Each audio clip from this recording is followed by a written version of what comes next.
I don't want to say the exact same thing every time though. Hi kids, welcome to another video.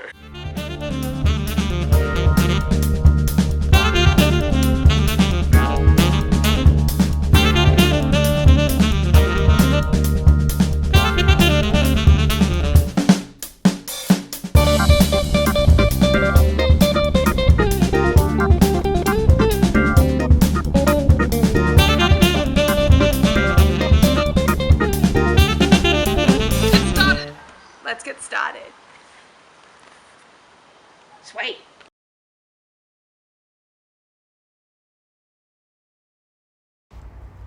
King Solomon loved God, but Solomon did not love God with his whole heart.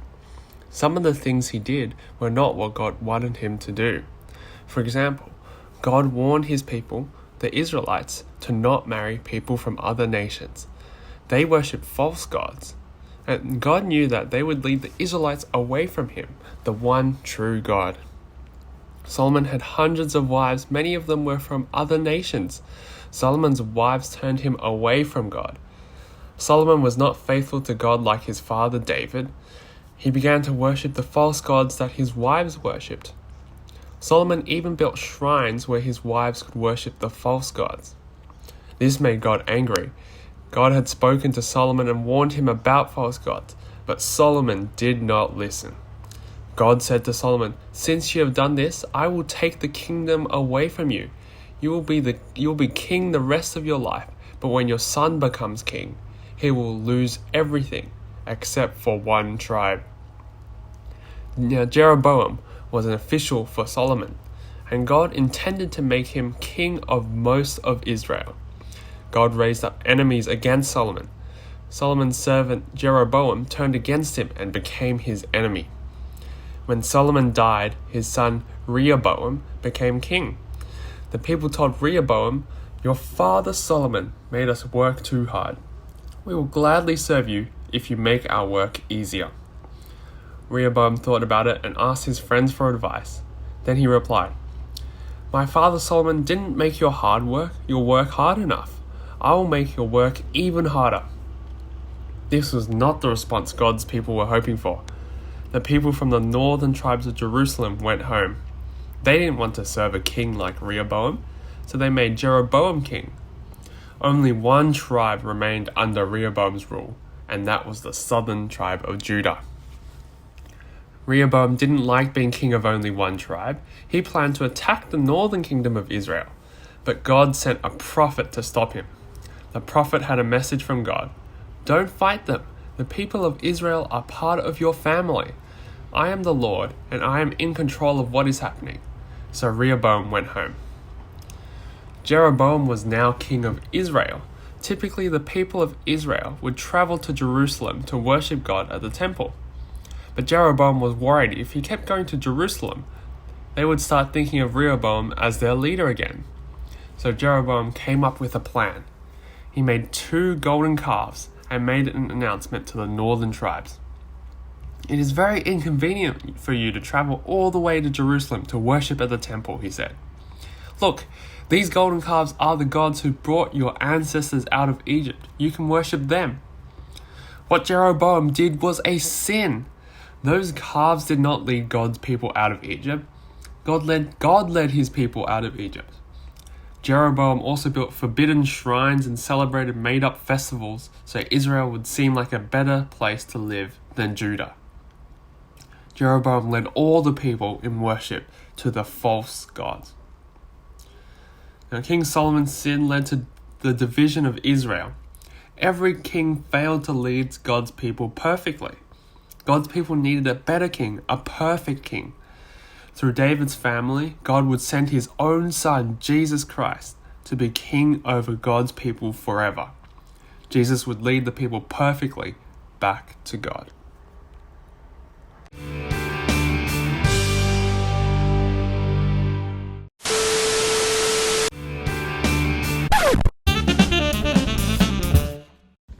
Hi boys and girls, I'm outside for a walk today. Make sure you go outside and have a good walk out in the nice sun. But today's craft is not actually a craft. We're going to do some baking together. So just like in our story, we made cookies. to tell the story. You can do that too, or you can just make normal cookies, whatever you like. So I'm going to hand over to Lauren in the kitchen. So enjoy the cookies and I'll see you later. Bye. Alright, now that we're in the kitchen, here are some of the ingredients you are going to need. You are going to need 200 grams of butter, 3/4 of a cup of brown sugar, 2 cups of flour and 2 eggs. So to begin, the first step is you want to pop your brown sugar into a mixing bowl and your butter.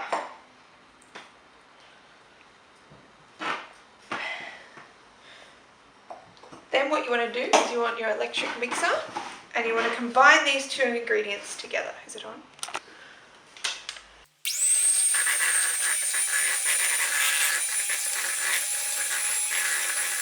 Once they've started to combine, you want to add your first egg.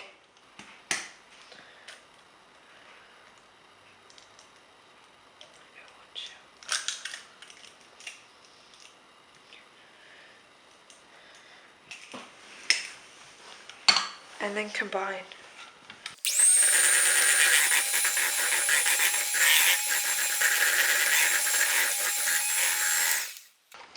And then again with the second egg. Right. Okay.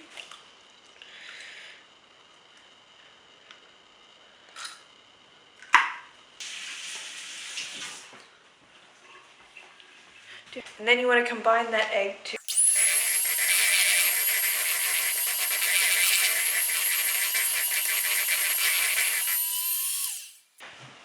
Alright, once that is fully combined, you want to slowly stir in your plain flour. I've got my mixing spoon and I've got my plain flour.